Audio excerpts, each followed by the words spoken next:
سی مسجد بنائی گئی تو رسول اللہ صلی اللہ علیہ وسلم نے فرمایا مسجد اقصی کا معنی ہے دور، ابعد کے معنوں میں ہے، چونکہ یہ مسجد حرام سے دور تھی تو اس وجہ سے اس کا نام مسجد اقصی رکھا گیا۔ جب پوچھا کہ اس کے درمیان کتنی مدت ہے تو رسول اللہ صلی اللہ علیہ وسلم نے فرمایا یعنی مسجد حرام اور مسجد اقصی کے درمیان اس کی تعمیر میں کتنا عرصہ ہے تو حضور نے فرمایا 40 سال کا وقفہ ہے اس میں۔ اور جب سلیمان علیہ السلام نے، جس کا ذکر بھی ہوا، اس کی تعمیر کی اور مکمل کیا تو اس کے بعد اللہ سے دعا کی، جب اللہ پاک نے فرمایا جیسے بیت اللہ شریف کو تعمیر کیا حضرت ابراہیم علیہ السلام نے، حضرت اسماعیل علیہ السلام نے، اور اس کے بعد پھر دعائیں کی، ایسے حضرت سلیمان علیہ السلام نے بھی جب اس کی تعمیر کی تو پھر دعائیں کی۔ جب اللہ نے فرمایا کہ آپ نے بڑی محنت کے ساتھ یہ کام کیا ہے، مانگیے جو مانگنا چاہتے ہیں، تو اللہ کے نبی نے حضرت سلیمان علیہ السلام نے جہاں 2 چیزیں مانگی وہاں تیسری چیز یہ بھی مانگی کہ یا باری الہ، جو شخص اس نیت کے ساتھ اس مسجد کے اندر آتا ہے کہ وہ نماز ادا کرے مسجد اقصی کے اندر، جو اس نیت اور ارادے کے ساتھ آئے، اس کے پچھلے اور اگلے گناہ معاف کر دیے جائیں اور اسے جنت کے اندر داخل کر دیا جائے۔ حضور نبی پاک صلی اللہ علیہ وسلم نے اس حدیث کو، اس بات کو بیان کر کے فرمایا کہ پہلی 2 دعائیں بھی پوری ہو گئیں اور اللہ کی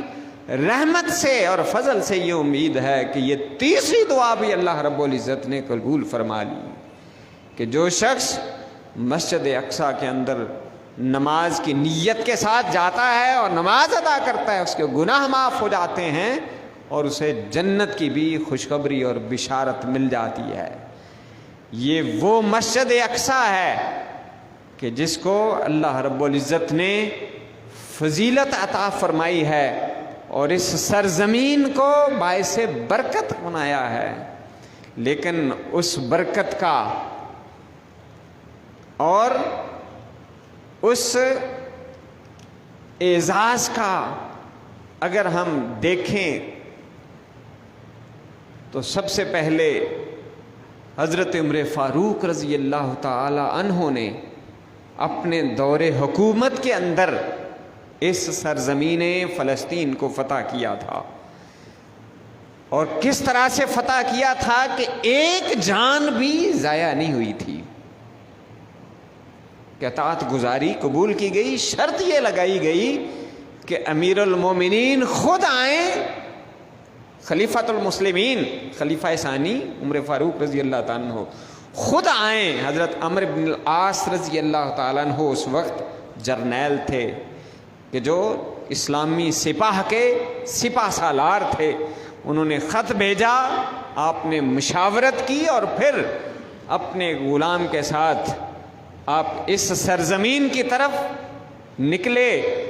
انتہائی سادہ لباس پہنے ہوئے، کہ راستے کے اندر ایک مقام پر لوگوں نے مشورہ دیا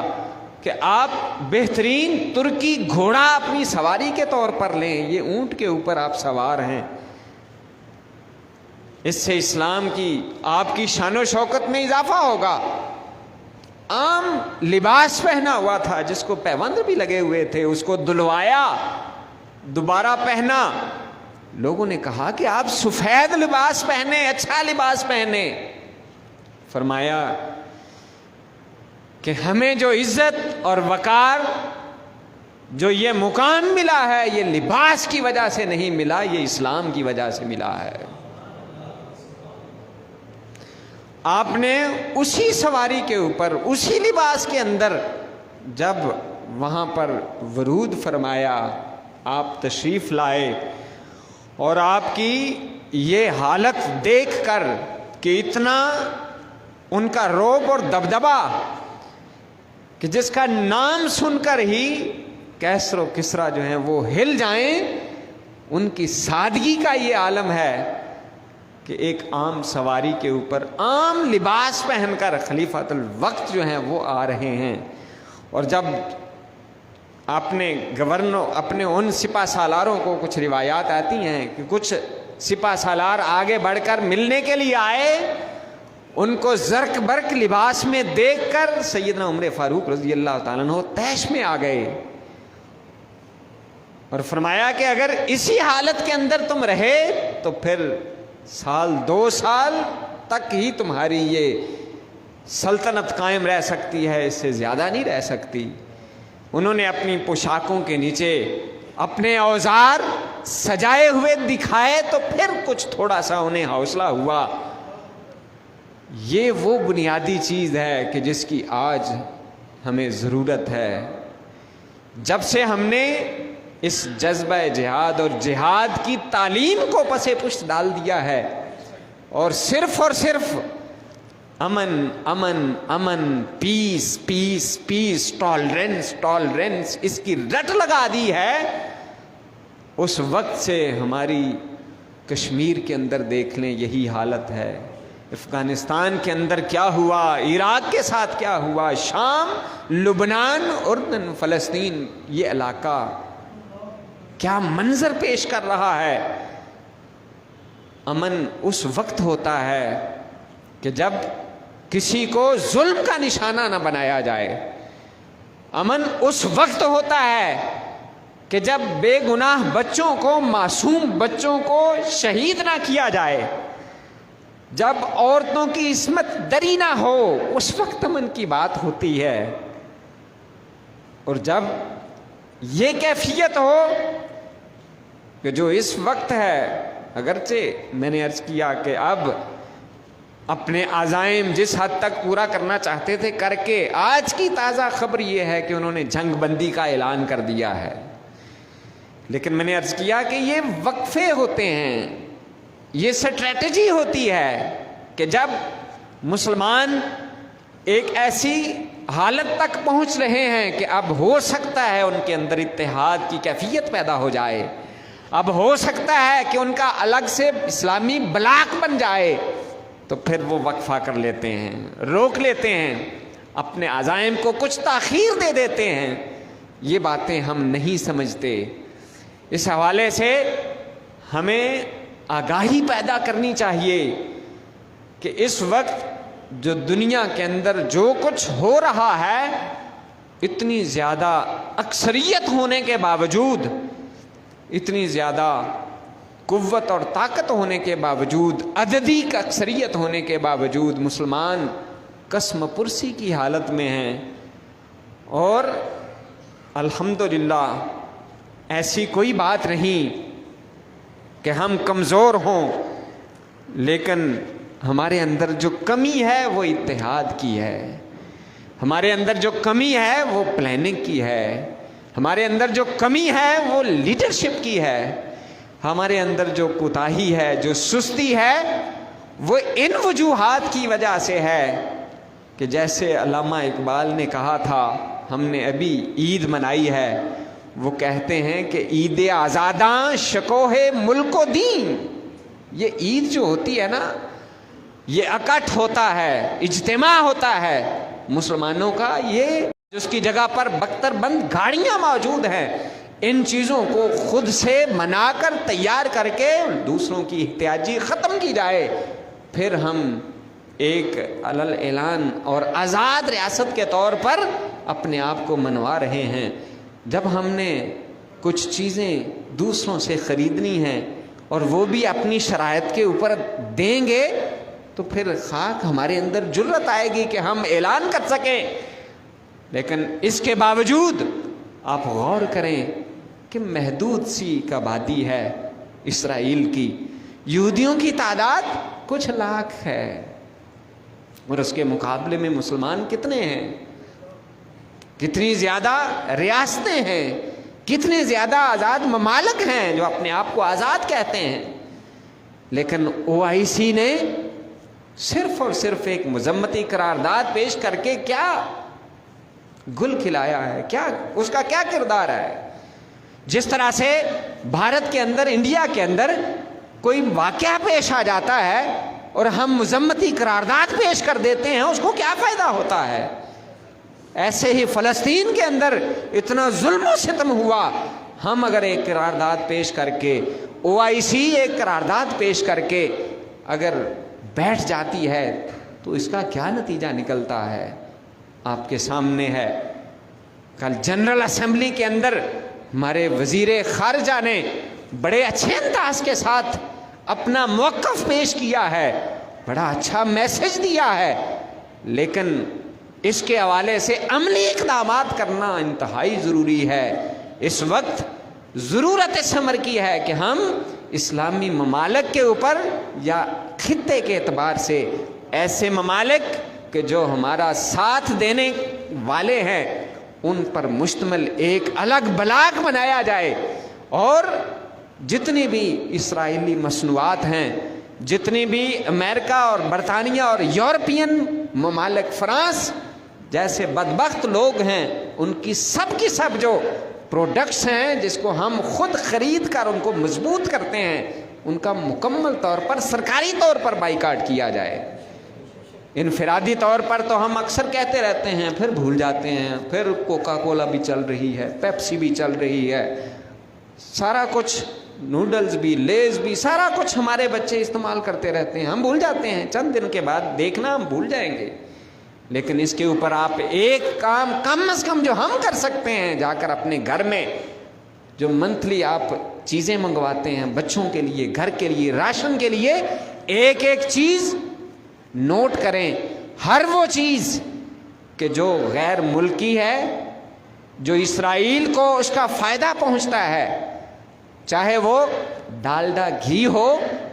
یا وہ میکڈونلڈ کا برگر ہو یا اس کے علاوہ جتنی چیزیں ہیں، عام استعمال کی چیزیں بھی، ہم ان کو خرید کر اپنے گھر کے اندر راشن کے طور پر استعمال کر کے، ہم دوسرے لفظوں میں اسرائیل کے لیے وہ ایک میزائل تیار کرنے کے لیے معاونت کر رہے ہوتے ہیں کہ اسی کے ساتھ وہ ہمارے مسلمانوں کا خون بہاتے ہیں، اور ہم اس میں کچھ بھی نہیں کر پاتے، صرف آنسو بہانے کے علاوہ، دعائیں کرنے کے علاوہ، اور تھوڑی دیر کے لیے دل پر افسوس کرنے کے علاوہ ہم کچھ بھی نہیں کر پاتے۔ یہ عملی اقدامات ہیں۔ اگر ہر کوئی، آپ سوچیں گے میرے سے ایک کرنے کے ساتھ میں پیپسی نہیں پیوں گا، برگر نہیں کھاؤں گا تو کیا بن جائے گا؟ اگر سارے ہی ایسا سوچیں گے اور مل کر ایک شخص منتھلی اگر 2000-3000 کا بھی ان کو نقصان پہنچاتے ہیں اور اس کو پروڈکٹ کو استعمال نہیں کرتے،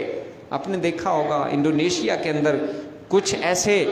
وہ سٹورز ہیں جنہوں نے جنرل سٹور کے اندر یہ پروڈکٹ نکال دی ہیں۔ ایک تحریک کے طور پر اس کو لیا جائے، مجموعی طور پر، انفرادی طور پر بھی، سرکاری سطح پر بھی ایسی چیزوں کے اوپر پابندی لگائی جائے جو ہمارے لیے صحت کے اعتبار سے بھی نقصان دہ ہے۔ کوئی ڈاکٹر سافٹ ڈرنک پینے کی کوئی بھی ریکمنڈیشن نہیں دیتا۔ یہ لیز اور یہ ساری چیزیں جو ہیں یہ ان کو بھی نقصان دہ قرار دیتے ہیں۔ جب بھی آپ بچے کو ڈاکٹر کے پاس لے کے جاتے ہیں، وہ کیا کہتا ہے؟ یہ بازار کی چیزیں نہیں کھلانی، لیز اور یہ نمکو اور یہ اس قسم کی چیزیں جو پروڈکٹس ہیں یہ نہیں کھلانی۔ کیوں؟ یہ نقصان دہ ہیں، لیکن اس کے باوجود ہمارے اوپر کچھ اثر نہیں ہوتا۔ ایک تو یہ اس اعتبار سے ہم انفرادی طور پر ہر ایک اس کو لازمی کر لے، فار ایور، یہ نہیں کہ وقتی طور پر ایک ہفتہ کر لے، مہینہ کر لے اور 2 مہینے، فار ایور اس کو طے کر لیں کہ ہم نے اپنے ملک کی بنی ہوئی چیز، چاہے اس کے اندر ہمیں نقصان ہی کیوں نہ ہو، وقتی طور پر وہ مہنگی ہی کیوں نہ ہو، اسے استعمال کرنی ہے تاکہ ہماری اکانومی مضبوط ہو، ہماری جو اپنی صنعت ہے وہ بہتر ہو، اور یہ جو پیسہ ہے یہ یہودیوں کے فنڈ کے اندر جانے کی بجائے اور غیر ملکیوں اور یورپین ممالک کو مضبوط کرنے کی بجائے، میں کہتا ہوں یہ اتنا بڑا ہتھیار ہے۔ اگر مسلمان، ساری دنیا کے مسلمان اس اصول کے اوپر عمل کر لیں تو چند دن لگیں گے، یہ یورپین ان سب کی جو ہے نا وہ معیشت بیٹھ جائے گی اور یہ ترلے کریں گے، منتیں کریں گے، آپ لوگوں کے سامنے گھٹنے ٹیکیں گے۔ آپ نے دیکھا ہوگا جب پاکستان نے ان کی یہ رسد بند کر دی تھی تو ان کو دن کے اندر تارے نظر آنے شروع ہو گئے تھے، لیکن کوئی فیصلہ لینے والا تو ہو، کوئی اس پر سٹینڈ لینے والا تو ہو، کوئی فیصلہ کرنے والا تو ہو۔ نہیں کرتے، کم از کم ہم انفرادی طور پر اپنی حد تک اس کے اوپر فیصلہ کریں اور آج کے بعد ان تمام پروڈکٹس کے اوپر پابندی لگا دیں کہ وہ ہمارے گھر میں نہیں آئیں گی، نہیں آئیں گی، نہیں آئیں گی۔ انشاءاللہ العزیز اس کے نتیجے میں اللہ رب العزت ہمارے رزق کے اندر بھی برکتیں عطا فرمائے گا، ملک کی معیشت کے اندر بھی بہتری ہوگی، اور کم از کم آپ صلی اللہ علیہ وسلم ان اخاکا ولو بالصوت، اپنے اس مسلمان بھائی کی مدد کرو چاہے آواز دے کر ہی صحیح، کم از کم ہمارا یہ عمل بھی عند اللہ، اللہ کے ہاں اجر و ثواب کا باعث بنے گا انشاءاللہ العزیز۔ اللہ پاک سے دعا ہے کہ وہ مظلوم، وہ بے گناہ شہید کہ جن کو رمضان مبارک کے اندر اور رمضان مبارک کے بعد شہادت کے مرتبے کے اوپر اللہ رب العزت نے فائز کیا ہے، ظلم و ستم کا بازار گرم کیا ہے، اللہ رب العزت ان کے لواحقین کو صبر جمیل اور اجر عظیم عطا فرمائے، ان کی اللہ رب العزت مدد اور نصرت فرمائے، اور اللہ رب العزت ان کے درجات بلند فرمائے، اور اس ارض مقدسہ کی اللہ رب العزت حفاظت کرنے کی مسلمانوں کو توفیق عطا فرمائے۔ وما علیہ الا البلاغ۔